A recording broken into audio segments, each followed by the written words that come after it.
Recently, I discussed taking the 2-Minute Tuesday series, which has been a long favorite within the community here on Nick Expose, and moving it over to a new series called Process and Theory, where we dive into really the process and theory behind creating our artwork, creating our photos, and building projects out.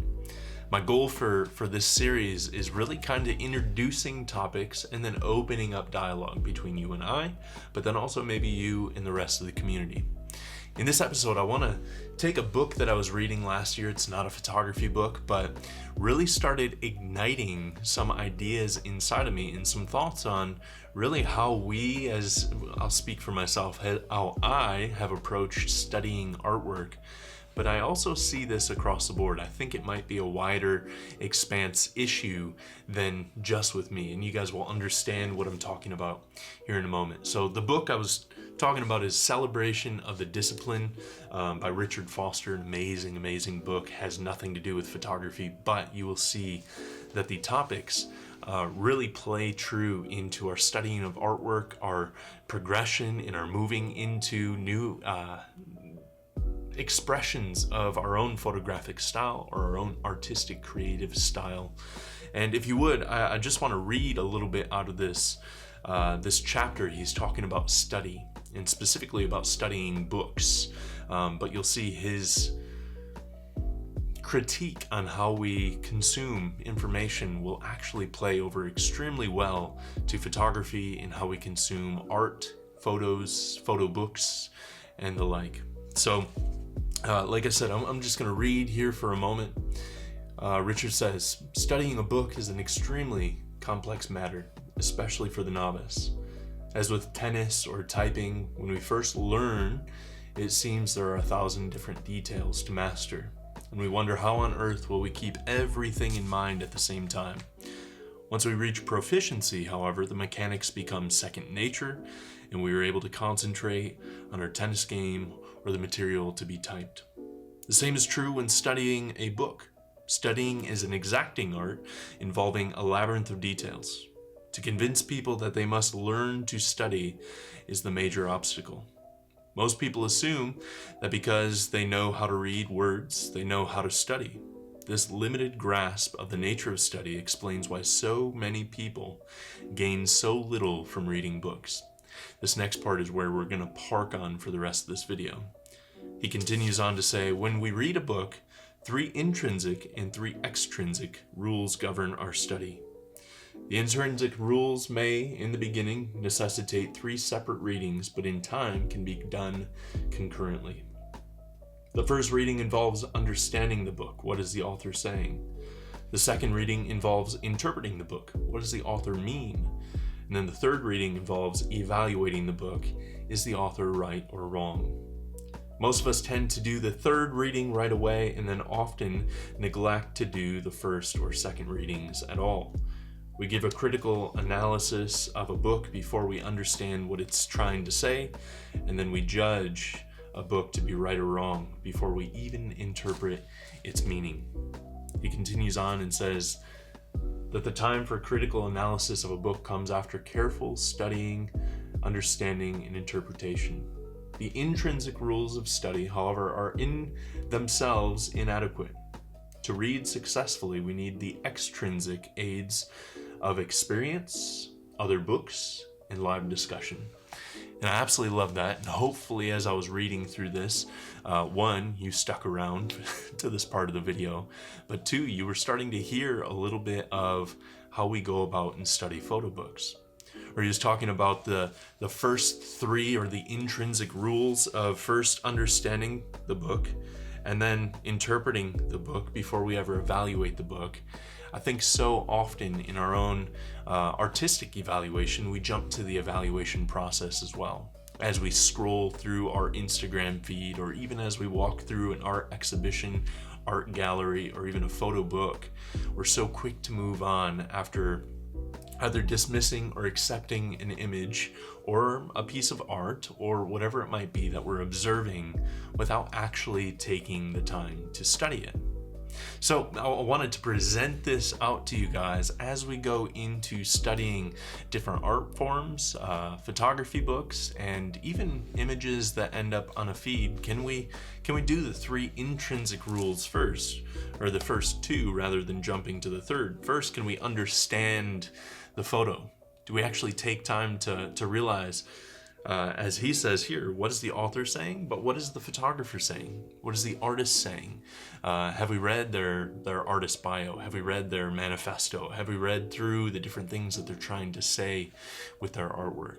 And then moving on to the second one, the interpretive meaning. So what does the author mean? What does the photographer mean? What does the artist mean? So what are they trying to say? And then what are they trying to do on the inside of me? What's the conversation that they're trying to invoke? And then the third is going on to the evaluation. Then do I want to engage in that conversation? And if so, how does that look? And if not, then I can move on to the next and then work through this process again. But often we jump into the evaluation stage and just go, nope, don't want to engage with that one, don't want to engage with that one, this one I will engage with, before ever actually sitting down to interpret, to hear the author out or the photographer out. I've had this much in the past, but as I was reflecting on this topic, I was thinking of Bruce Gilman, who is a street photographer who for the longest time I just didn't connect with. But as I sat down and started listening to some interviews with him and heard his thought process behind his images, the reason why he's diving into the work that he's creating, it opened his work up so much to me. And now I could actually see much of the beauty inside of his work, whereas I didn't see it previously. I'm still not going to shoot the way that he shoots, but at the same time I could connect with his work in a different way. And it's opened up a bit more personal reflection on my own work. So the 3 that we were talking about were the intrinsic, but then the extrinsic I also think are extremely interesting. He says the 3 extrinsic aids of experience, other books, and live discussion. And how true is that still too in our photographic and creative means of experiencing the world, experiencing other photographers, experiencing different stories, experiencing different narratives. All sorts of experiences start to open up the dialogue of the images that we're looking at. And then moving on to other books, other artworks, right? When we see the vast expanse of artistic history, we can start to see the repetitive threads that have gone all the way throughout that history. And we start to hearken back to or make different links of different images. I think of an image that I created out in New York of a man hailing down a taxi on 5th Avenue, and across the street from him is a large statue that was up a couple years back by the artist Anselm Kiefer. And the image in and of itself, maybe not a giantly strong image, but at the same time, if you know the context of Anselm Kiefer and his artworks and where he originally started within photography. He's a German artist, and his early years of art making was photographs of him, self-portraits of him going around and doing the Heil Hitler sign in order to critique how Germany was trying to whitewash their history, and he was going, we can't forget these things lest we reproduce them and they reoccur.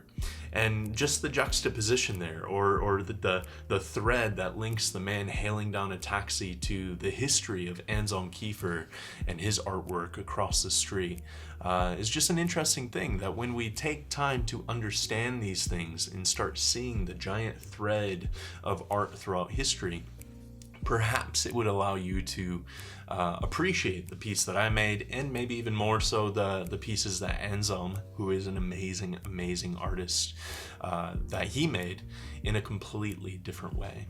And then the last piece of the extrinsic interactions is group discussion and dialogue across the community. Dialogue both with other photographers, dialogue with artists that might be outside of our realm of creating. This is one of the things I absolutely love about sitting down and talking artwork with Emily.